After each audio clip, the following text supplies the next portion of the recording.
like, I'm telling you, he had all white carpet. And I'm talking about 91, 90. Wow. White carpet, white floor model TV, everything white in the room. Wow. AC blowing. Wow. Felt like a mall. Like when you walking by Macy's or something, you know, you go get that. Oh, let's stop in here. No, you don't want nothing, you just hot. Right. That's what his room felt like. And it was like, yo, from that day was like, what the hell is he doing that none of us out here is doing? Because we all out here using fans. Why he got an AC? Jay-Z was living like a millionaire before rap ever paid him $1. And Memphis Bleek just exposed the truth. We always hear about Jay-Z, the billionaire mogul, Roc Nation, billion-dollar deals, corporate partnerships, ownership. But what Bleek just revealed takes it way deeper. This is about Jay-Z before the fame, before the platinum plaques, before Reasonable Doubt ever dropped. This is about the lifestyle, the money, and the mindset that separated him from everybody else in those streets. Bleek said that growing up in the late 80s and early 90s, nobody had luxury. Nobody had AC like that in the projects. Everybody had fans in the window. Everybody was sweating through New York City summers just trying to survive. But Jay-Z was way different. Bleek said that when he opened the door to Jay-Z's project apartment, it felt like stepping into another world. White carpet, white furniture, floor model TV, air conditioning blowing like a department store. He said it felt like walking past Macy's just to cool off.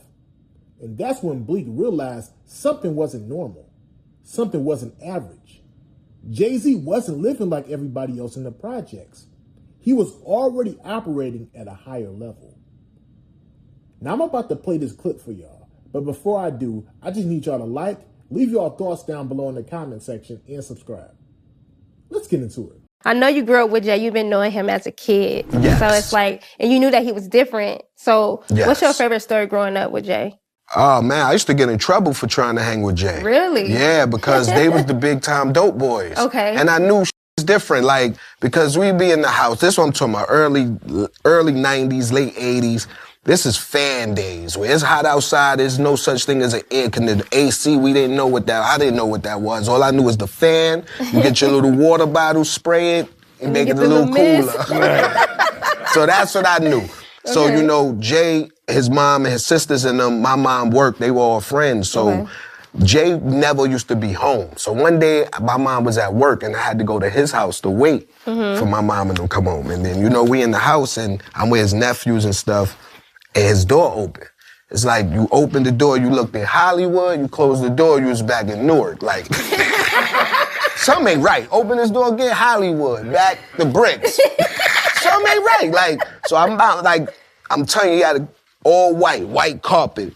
And I'm talking about 91, 90. Wow. White carpet, white floor model TV, everything white in the room. Wow. AC blowing. Wow. Felt like a mall. Like when you walking by Macy's or something, you know, you go get that. Oh, let's stop in here. No, you don't want nothing, you just hot. Right. That's what his room felt like. And it was like, yo, from that day was like, what the hell is he doing that none of us out here is doing? Because we all out here using fans. Why he got an AC? See, that's a cool story because, you know, me being younger, I don't know that. Like, you know what I'm saying? Like, I know he had the dope boy background, but like hearing it, like how you've known him when you was a kid and grew up with him. Jay was the dope boys. I used to get, like, you know, I was always, people think, you know, when you say you grew up with Jay, they think we hung together. They don't realize he was more like the uncle. Right. You know, Jay, like what, 6, 7 years older than me, 8 years back then, that's an eternity. Yeah, absolutely.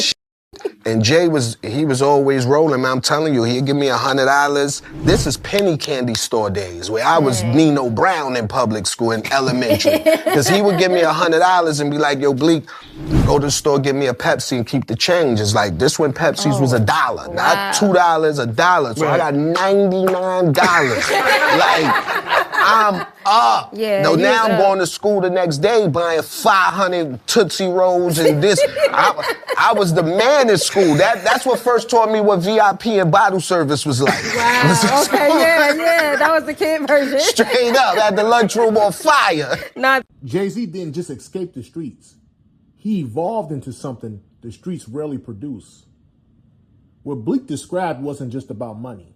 It was about mindset. Jay-Z was already thinking bigger. He wasn't chasing short-term validation. He was building long-term leverage. And that's the part people miss when they talk about his story. The transition wasn't luck. It was pure strategy. He took that same discipline and turned it into music ownership, then turned music into business ownership, then turned business into generational wealth. And that's why his story still hits hard today. Jay-Z didn't stay stuck in one phase. He kept leveling up. He moved from hustler to artist, artist to executive, and executive to billionaire investor. Jay-Z became hip-hop's first billionaire in 2019 by owning equity in companies like Roc Nation, Tidal, and many others. And that's the real blueprint. Ownership over everything. And hearing Bleek tell these stories shows you something deeper. Jay-Z wasn't just getting money. He was preparing for a different lifestyle. He was already operating like somebody who knew he wouldn't stay in the streets forever. So let me ask you all this. Did Memphis Bleek recognize early on that Jay-Z was destined for more than just street success? And do you think Jay-Z's early lifestyle mindset is what gave him the edge to become hip-hop's ultimate business mogul? Let me know your thoughts down below in the comment section. And make sure you like and subscribe. Peace.